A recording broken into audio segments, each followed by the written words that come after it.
పంచాయతీ ఎన్నికలలో సర్పంచ్గా గెలవడానికి అభ్యర్థులంతా ఓటర్లను ఒప్పియానికి మస్తైన తిప్పలు పడుతుండ్రు కదా. అయితే ఇప్పుడు ఓ వార్డు మెంబర్ కూడా వాళ్ళ వార్డుల భారీ మెజార్టీతో గెలవడానికి భారీ ఆపరే పెట్టిండట. అగో వార్డు మెంబర్ భారీ ఆపర్ ఏం పెట్టిండటరా, ఇక మీరే చూడుర్రి.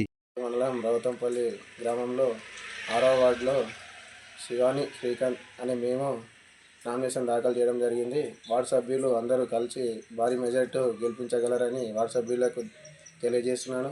అదేవిధంగా వార్డులో ఉన్న వాళ్ళందరూ కొంతమంది ఉన్నవారు ఉంటారు, కొంతమంది లేని వాళ్ళు ఉంటారు. కాబట్టి నా వృత్తి మంగళ వృత్తి కాబట్టి మేము అందరికీ, నా వార్డు సభ్యులందరికీ, మగవాళ్ళకి ఫ్రీగా కటింగ్ గడ్డలు చేయదలుచుకున్నాను. ఎందుకంటే అందరు సమానంగా చూడదామని చెప్పేసి, నా గ్రామం మా వార్డులో చూద్దామని చెప్పేసి అట్లా చేద్దామని చెప్పేసి దాంతోపాటు మా వార్డు చాలా వెనుకబడ్డది కాబట్టి దాన్ని కొంచెం ముందుకు తీసుకొని ఆదర్శ వార్డుగా రౌతంపల్లి గ్రామంలో ఆదర్శ వార్డుగా నిలుద్దామని చెప్పేసి వర్క్ చేద్దామని చెప్పేసి ముందుకు రావడం జరిగింది.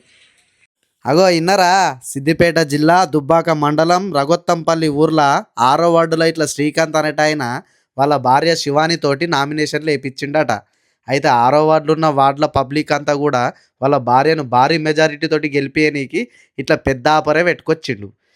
వార్డులున్న బుడ్డపోరని కాడికి వెళ్ళి పండు ముసలోళ్ళ దాకా మగవాళ్ళందరికి కూడా గడ్డము కటింగ్ అంతా ఫ్రీగానే చేస్తా అని చెప్పి వీడియో చేసి వాట్సాప్ గ్రూపులలో ఇడిచిపెట్టిండట.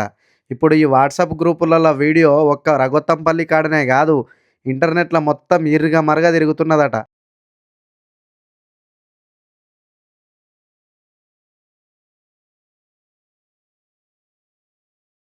అయితే కొందరు వార్డు మెంబరు భారీగానే ఆఫర్ పెట్టిండు, వార్డు మెంబర్ మేనిఫెస్టో మంచిగున్నదని చెప్పి ఇప్పుడు సోషల్ మీడియాలో ఈ వీడియోను పొట్టు పొట్టు దింపుతుంటే మన దాకా పట్టుకొచ్చిన ఎట్లున్నది మరి. మన TS36 న్యూస్ ఛానల్ చూసేటోళ్ళు కూడా ఈ వీడియో కింద కామెంట్లు పెట్టుకుంటా పంచాయతీ ఎన్నికల ప్లాన్ మంచిగానే ఉన్నదా చెప్పుర్రు మరి. ఆలస్యం ఎందుకు, చూడుర్రు వీడియో.